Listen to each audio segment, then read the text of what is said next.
오늘 함께 보실 하나님의 말씀 창세기 7장 1절부터 24절까지의 말씀입니다. 여호와께서 노아에게 이르시되 너와 내 온 집은 방주로 들어가라. 이 세대에 내가 내 앞에 의로움을 내가 보았음이니라.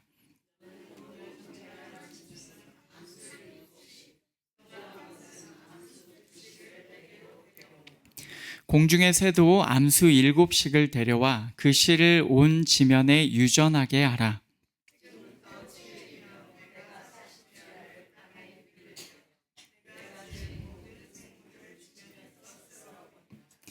노아가 여호와께서 자기에게 명하신 대로 다 준행하였더라.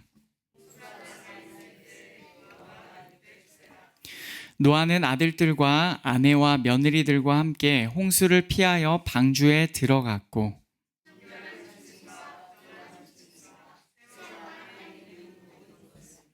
하나님이 노아에게 명하신 대로 암수 2씩 노아에게 나와 방주로 들어갔으며 노아가 600세 되던 해의 둘째 달 곧 그 달 11의 날이라. 그날에 큰 기품의 샘들이 터지며 하늘의 창문들이 열려 곧 그날에 노아와 그의 아들 셈, 함, 야벳과 노아의 아내와 세 며느리가 다 방주로 들어갔고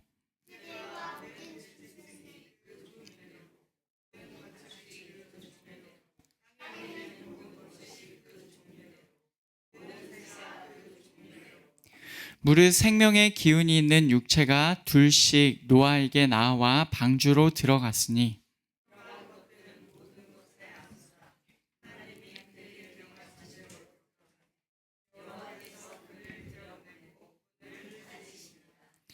홍수가 땅에 40일 동안 계속된지라 물이 많아져 방주가 땅에서 떠올랐고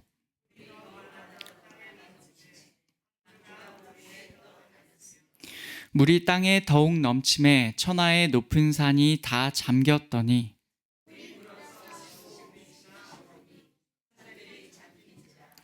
땅 위에 움직이는 생물이 다 죽었으니 곧 새와 가축과 들짐승과 땅에 기는 모든 것과 모든 사람이라.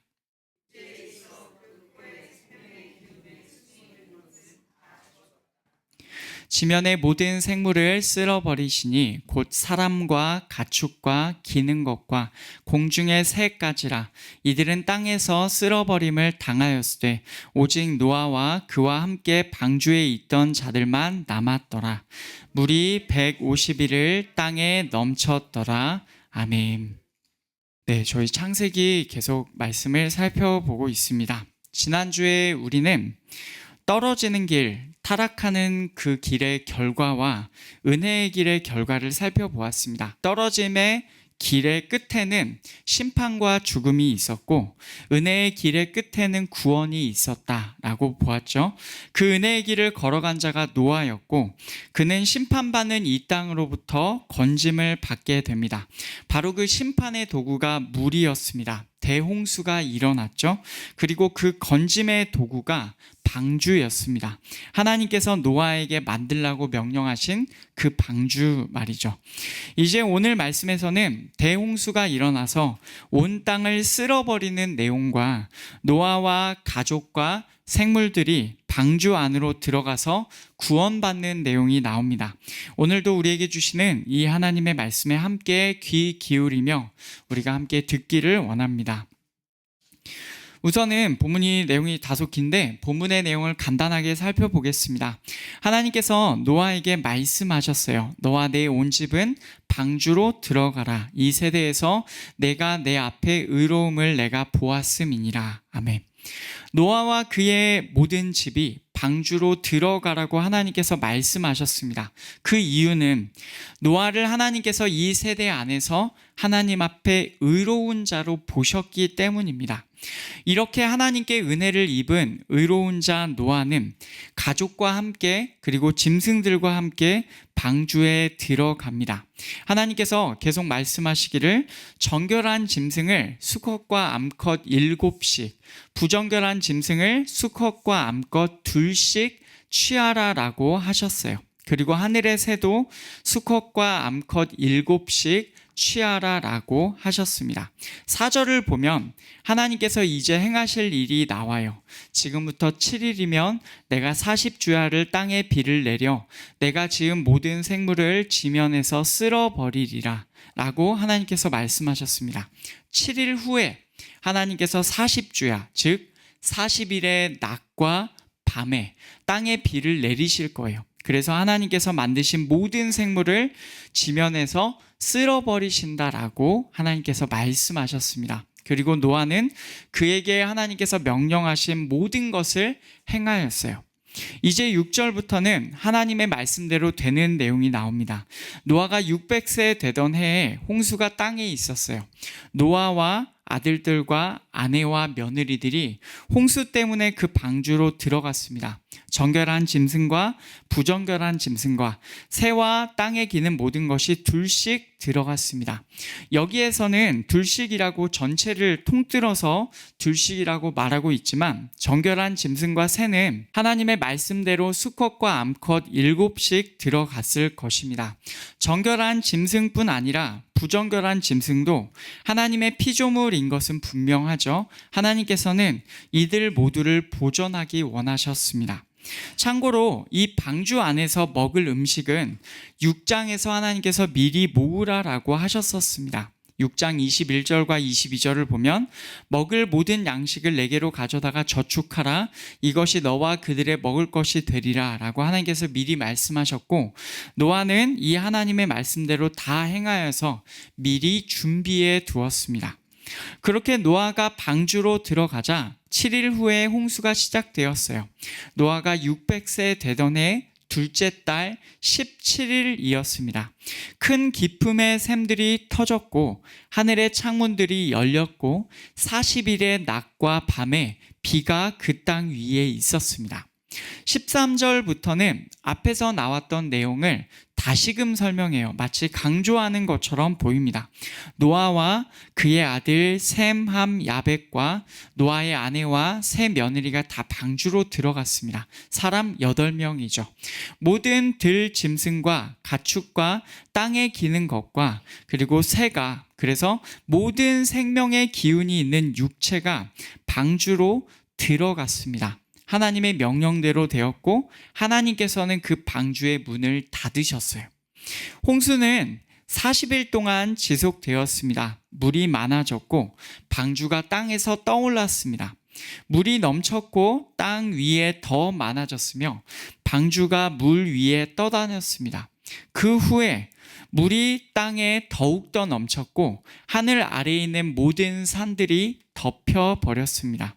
그렇게 물이 15규빗 넘게 넘쳤고 산들이 덮였다라고 그렇게 나와 있습니다. 그 결과 21절부터 보면 땅 위에 움직이는 모든 생물이 다 죽었습니다.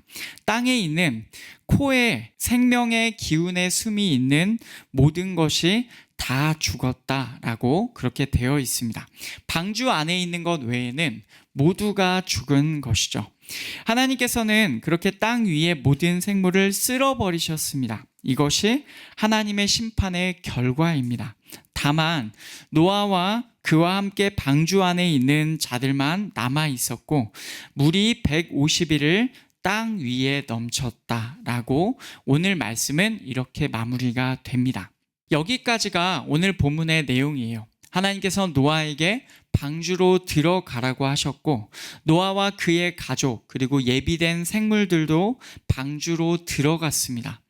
노아가 방주에 들어가고 7일 후에 40일 동안 비가 밤낮으로 내렸고 그리고 물이 150일을 땅 위에 넘쳤습니다.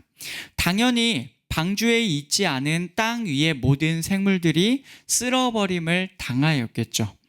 여기 오늘 말씀에서 말하는 내용은 분명합니다. 하나님의 심판이 물로 이 땅 위에 임하였고 땅 위에 모두가 죽임을 당하였지만 방주 안에 있는 사람들과 생물들만이 건짐을 받았다는 것입니다.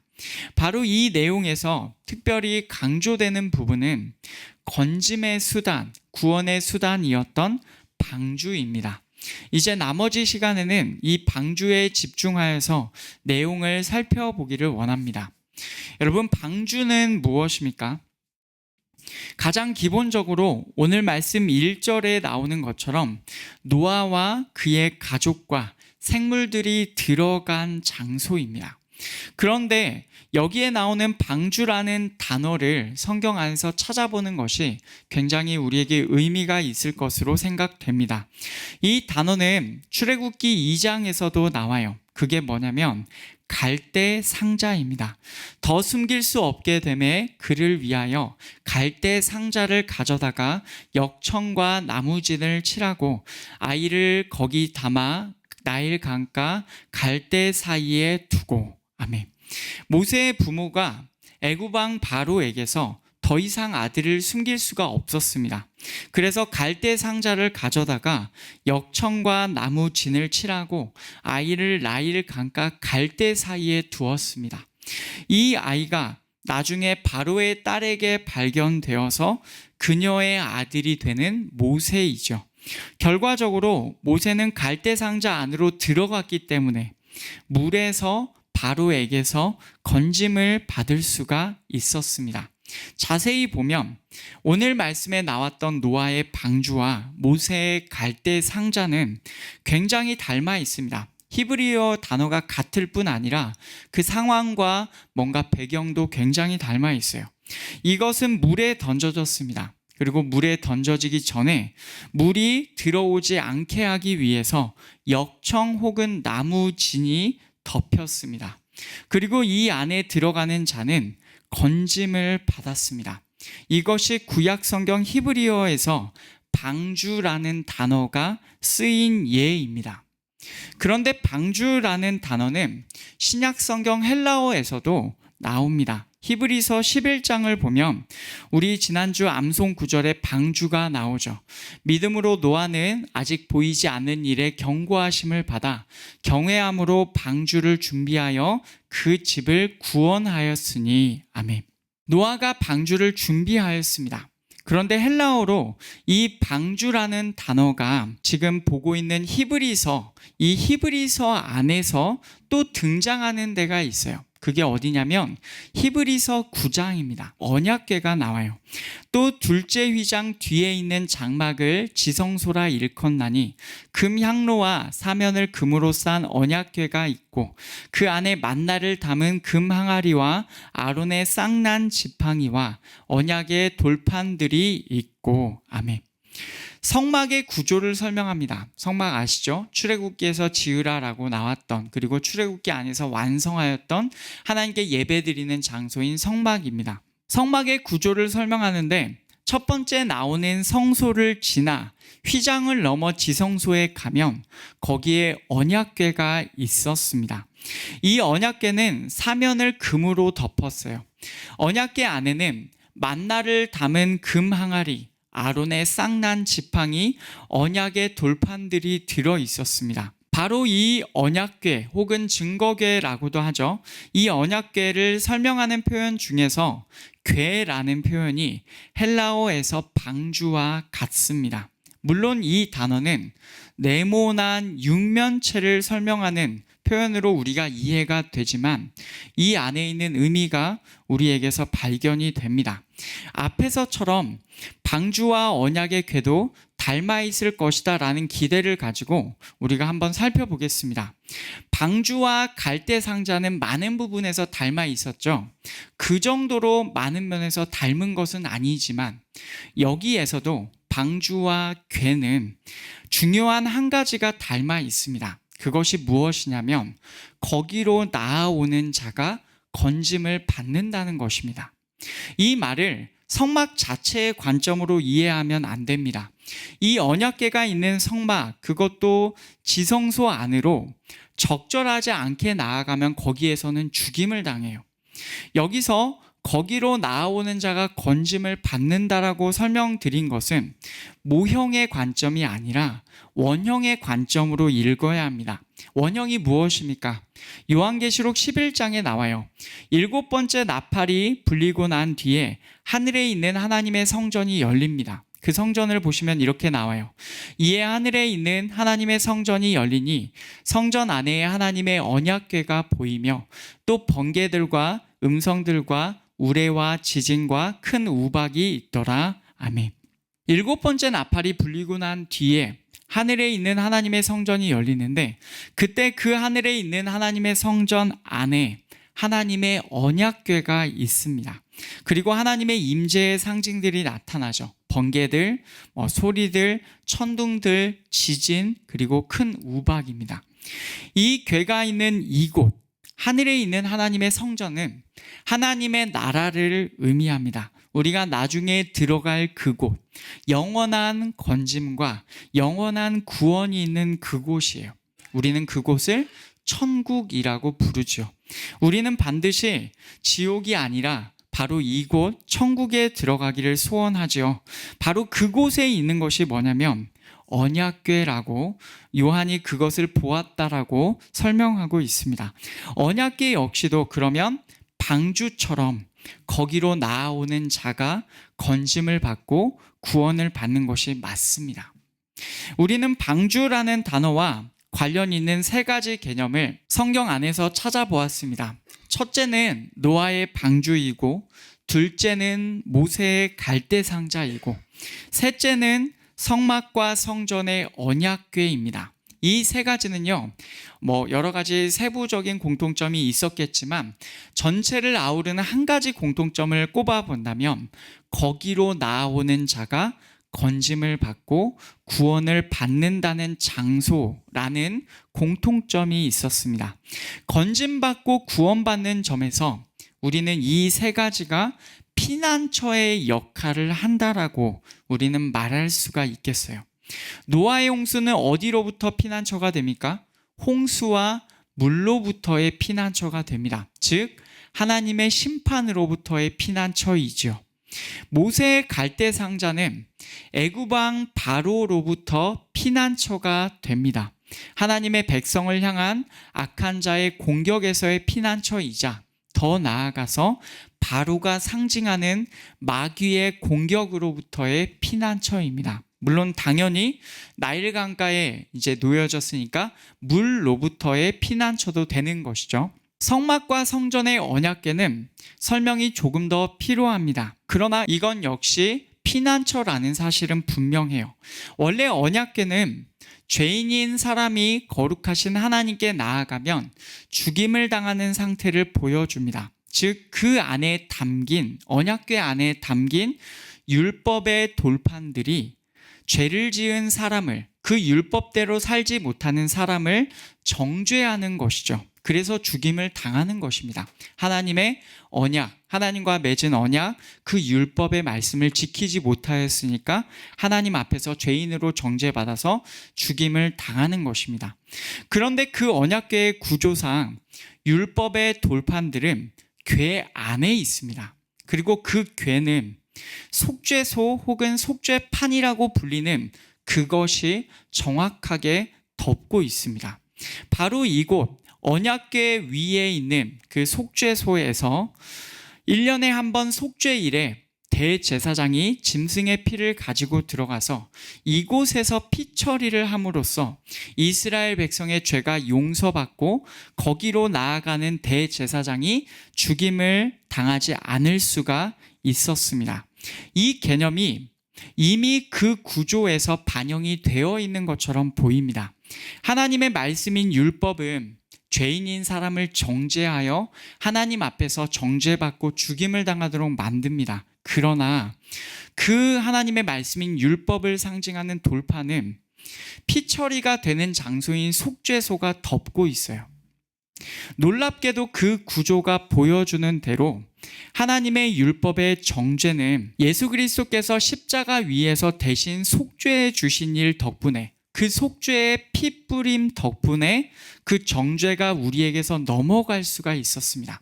이 구조가 보여주는 방식이 그대로 원형인 예수님에게서 이루어진 겁니다. 죄인인 사람이 그냥 하나님께 나아가면 그 율법의 정죄를 받아서 죽는 것이 마땅하지만 그 위에서 율법을 덮는 그 장소에서 피 처리가 일어나면 그 피 안에서 사람이 죽지 않을 수 있다는 이 구조가 원형이신 예수 그리스도 안에서 그대로 이루어진 것입니다. 그렇게 보면 성막과 성전의 언약궤는 그 구조상 율법의 정죄로부터 제물의 피뿌림이 있어야 한다는 것을 보여주고 있고, 이 피뿌림이 피처리가 있게 된다면, 제물의 속량이 있게 된다면 그곳은 피난처가 된다는 사실을 분명하게 보여주고 있습니다. 언약궤와 그 위에 속죄소에서 제물의 피뿌림, 이것의 원형이 바로 예수 그리스도이세요. 히브리서 9장에서는 이 성막이나 성전이 모형이라고 하면서 원형을 제시하는데 그 내용이 나옵니다. 여기 나오는 빨간색이 모형이고 파란색이 원형입니다. 제가 읽어보겠습니다. 그러므로 하늘에 있는 것의 모형은 이런 것들로서 정결하게 할 필요가 있었으나 하늘에 있는 그것들은 이런 것들보다 더 좋은 제물로 할지니라. 그리스도께서는 참 것의 그림자인 손으로 만든 성소에 들어가지 아니하시고 바로 그 하늘에 들어가사 이제 우리를 위하여 하나님 앞에 나타나시고. 아멘. 빨간색이 모형이고 파란색이 원형입니다. 하늘에 있는 것의 모형이 참 것의 그림자인 손으로 만든 성소, 성소는 거룩한 장소라는 뜻인데 성막과 성전을 의미합니다. 이 땅에 있는 성막과 성전이 하늘에 있는 것의 모형이자 참 것의 그림자인 손으로 만든 것이다 라고 이렇게 설명하고 있는 거예요. 이것의 원형은 무엇입니까? 하늘에 있는 그것들이에요. 그것이 하늘 안에 있는 겁니다. 뭡니까? 하늘에 있는 하나님의 성전이에요. 또한 제물의 모형은 이런 것들이라고 표현되어 있는 것입니다. 이런 것들은 뭐냐? 맥락에서 살펴보면 짐승의 피입니다. 이것의 원형은 무엇이냐면 더 좋은 제물이어야 하고 그 좋은 제물은 24절에 나오는 그리스도이십니다. 25절, 26절 이어지는 구절을 보면 그 제물을 더 설명합니다. 대제사장이 해마다 다른 것의 피로써 성소에 들어가는 것 같이 자주 자기를 드리려고 아니하실지니 그리하면 그가 세상을 창조한 때부터 자주 고난을 받았어야 할 것이로되 이제 자기를 단번에 제물로 드려 죄를 없이 하시려고 세상 끝에 나타나셨느니라. 아멘. 그 제물의 모형은 다른 것의 피였어요. 짐승의 피입니다. 그런데 그 모형은 대제사장이 매년 짐승의 피로 성소에 들어가는 것에서 알 수가 있듯이 매년 죽어야 합니다. 짐승의 피로 드리는 그 모형에서는 그 제물이 매년 죽어야 한다는 겁니다. 한 번으로 끝나는 게 아니에요. 매년 똑같이 속죄일에 나아가서 그 제물이 죽임을 당하였어야 됩니다. 그래서 자주 자기를 드리려고 라는 표현에서 자주 드려야 한다. 모형은 그러하다라고 설명하고 있어요. 그러나 예수께서는 이 제물의 원형이 되십니다. 그래서 이 원형은 어떻게 되냐? 26절을 보시면 자기를 단번에 제물로 드려서 죄를 없이 하십니다. 한 번에 제물로 드려서 그 제사를 완전히 끝내버리셨어요. 다시 말해서 성막과 성전의 언약궤는 율법의 정죄로부터 제물의 피뿌림이 자주 있어야 한다는 것을 보여줘요. 이 땅의 언약궤는 그것의 모형이고요. 그것의 원형은 하늘의 성전과 진정한 제물이신 단번에 제사를 끝내신 예수 그리스도의 피입니다. 그 원형이 이 땅에서 한 번에 완벽한 제사를 드리시자 그 결과가 어떻게 됩니까? 히브리서 10장에 나와요. 히브리서 10장 19절 20절 우리 한 목소리로 같이 읽겠습니다. 그러므로 형제들아 우리가 예수의 피를 힘입어 성소에 들어갈 담력을 얻었나니 그 길은 우리를 위하여 휘장 가운데로 열어놓으신 새로운 살 길이요 휘장은 곧 그의 육체니라. 아멘. 그 원형이 이 땅에서 한 번에 완벽한 제사를 드리시자 이제는 우리가 예수의 피를 힘입어 성소에 들어갈 담력을 얻었습니다. 예수님께서 제물의 원형이 되셔서 제사를 드려서 피뿌림을 행하여 주셨고 그래서 우리는 예수님 안에서 휘장 가운데로 열어놓으신 새로운 살 길로 나아갈 수가 있게 되었습니다. 여기 나오는 새로운 살 길을 피난처로 바꿔서 이해해도 이해가 되실 겁니다. 완벽한 제물의 피뿌림이 우리에게 있습니다. 그래서 우리는 죽을 걱정을 하지 않아도 됩니다. 하나님의 언약궤가 있는 그곳으로 하나님께로 담력 있게 나아갈 수가 있게 된 거예요. 그래서 바로 이 예수님 안에서는 하나님의 언약궤가 어떻게 되냐? 우리에게 율법의 정죄로부터, 그 죽음과 사망으로부터의 피난처가 되는 것입니다. 여기까지의 내용을 정리해보면 이렇습니다. 노아의 방주, 모세의 갈대 상자, 성막과 성전의 언약궤는 거기로 나아오는 자가 구원을 받게 됩니다. 노아의 방주는 물로부터, 하나님의 심판으로부터 피난처가 됩니다. 모세의 갈대 상자는 바로의 공격으로부터, 마귀의 공격으로부터의 피난처가 됩니다. 언약궤는 율법의 정죄로부터 피난처가 되는데 한 가지 조건이 있었습니다. 예수 그리스도의 피뿌림으로 가능합니다. 결국 방주라는 단어와 연관된 구약과 신약의 이 세 개념 모두가 구원 그리고 피난처라는 개념을 담고 있어요. 바로 여기서 우리는 이 사실을 기억해야 합니다. 우리가 방주, 상자, 그리고 궤가 있는 장소 안으로 우리가 반드시 들어가야 한다는 거예요. 들어가야 건짐받고 구원을 받습니다. 그런데 아무나 거기에 들어갈 수 있는 것이 아닙니다. 마태복음 24장과 누가복음 17장을 보면 방주에 들어간 노아와 대조되는 자들이 있습니다. 홍수 전에 노아가 방주에 들어가던 날까지 사람들이 먹고 마시고 장가들고 시집가고 있으면서 홍수가 나서 그들을 다 멸하기까지 깨닫지 못하였으니, 누가복음에서도 이렇게 나옵니다.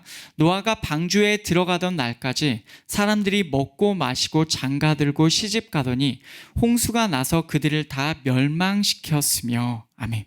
노아와 그의 집은 방주 안으로 들어갔습니다.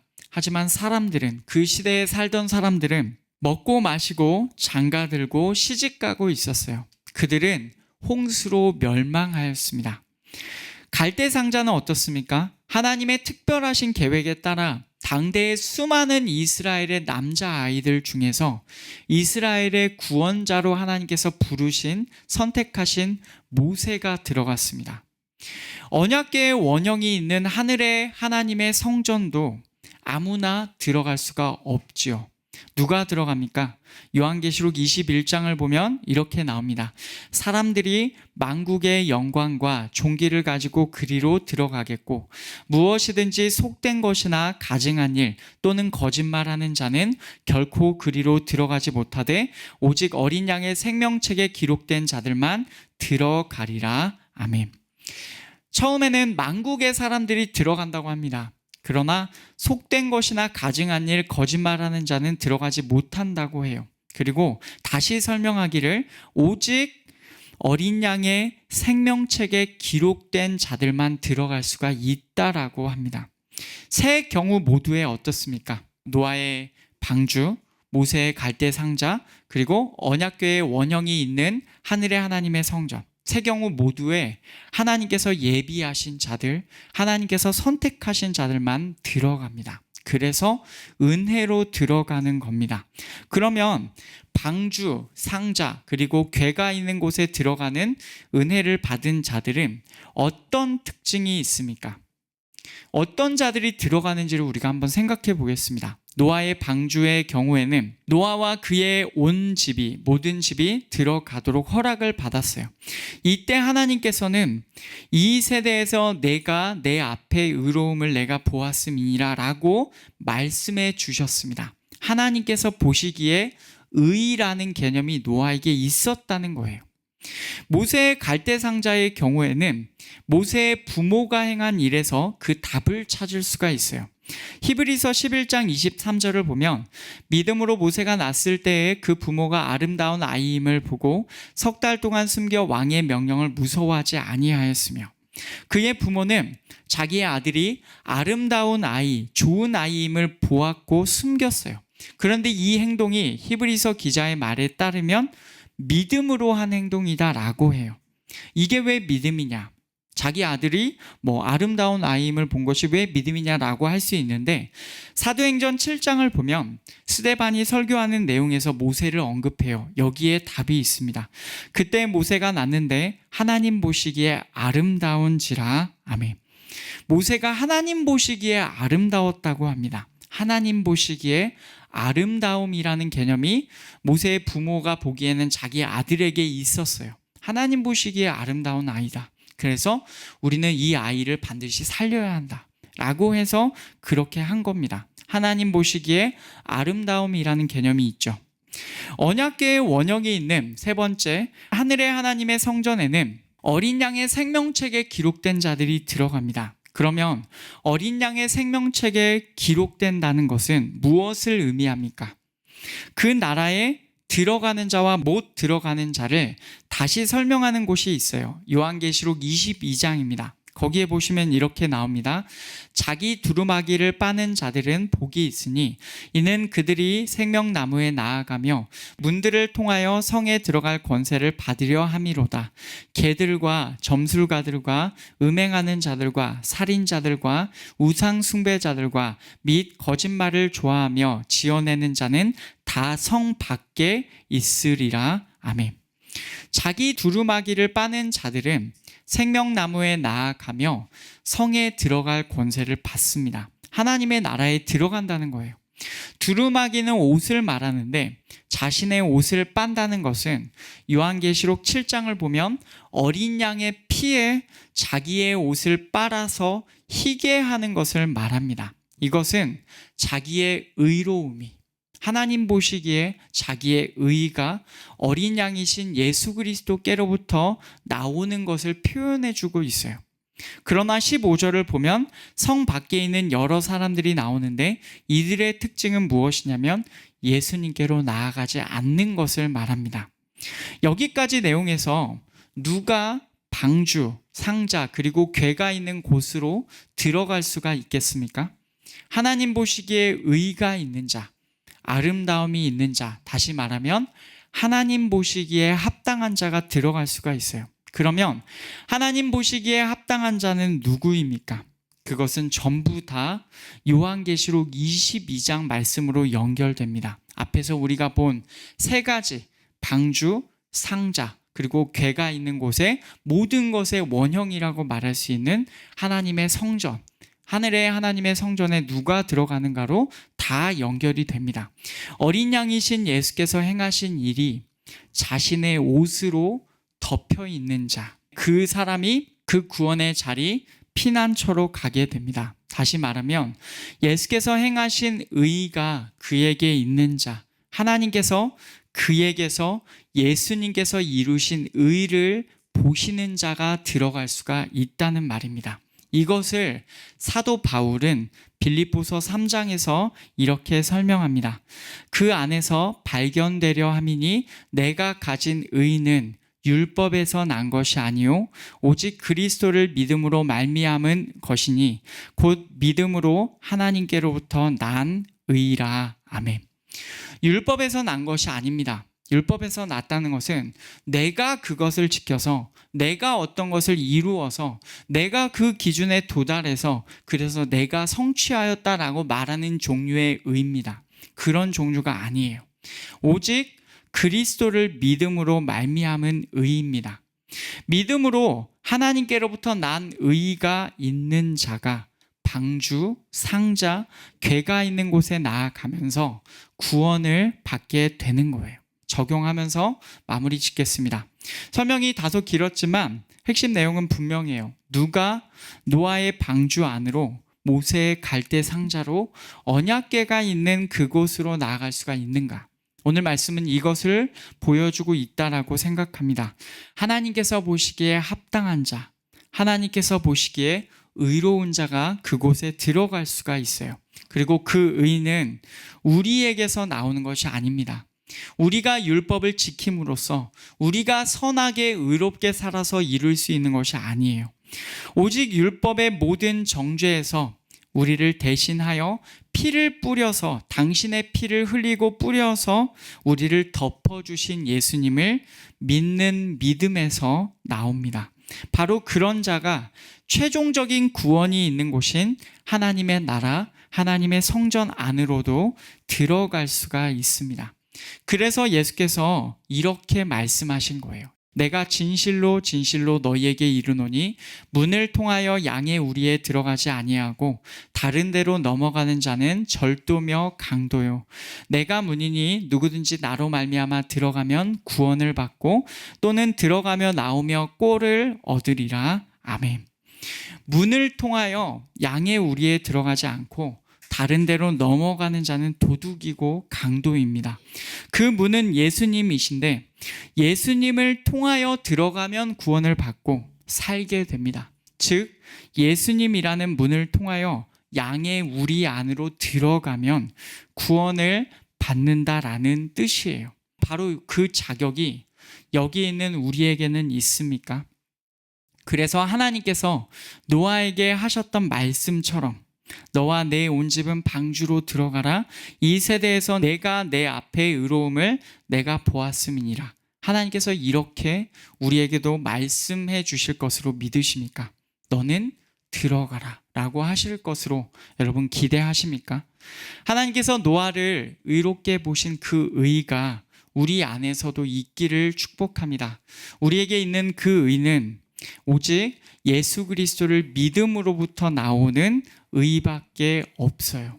저는 여기 있는 우리 모두가 바로 그 자리, 예수님을 믿어서 하나님 보시기에 의롭게 여겨지는 그 자리로 부르심을 받았다라고 믿고 싶습니다. 여러분, 이것이 바로 교회의 핵심입니다. 교회는 우리의 외로움을 달래주거나 우리의 사회생활을 대신하거나 아니 우리의 취미생활이거나 우리의 어떠한 것을 만족시켜주는 세상의 어떤 다른 곳과 비슷한 곳이 아닙니다. 교회의 핵심은 무엇이냐면 우리가 함께 이 방주 안으로 들어와서 하나님 나라의 구원에 이를 때까지 함께 그 자리에서 버티고 그 믿음을 지속해 나가며 예수 그리스도를 믿어서 의를 얻는 이 길을 끝까지 함께 걸어가는 것이 교회의 핵심입니다. 이 하나님의 부르심에 반응하는 우리 한걸음교회가 되기를 간절히 원해요. 그래서 우리 한걸음교회 모든 성도들이 한 명도 빠짐없이 구원의 방주에, 구원의 갈대 상자에, 언약궤가 있는 구원의 장소, 하늘에 있는 하나님의 성전에 들어가는 은혜가 있기를 간절히 축원합니다.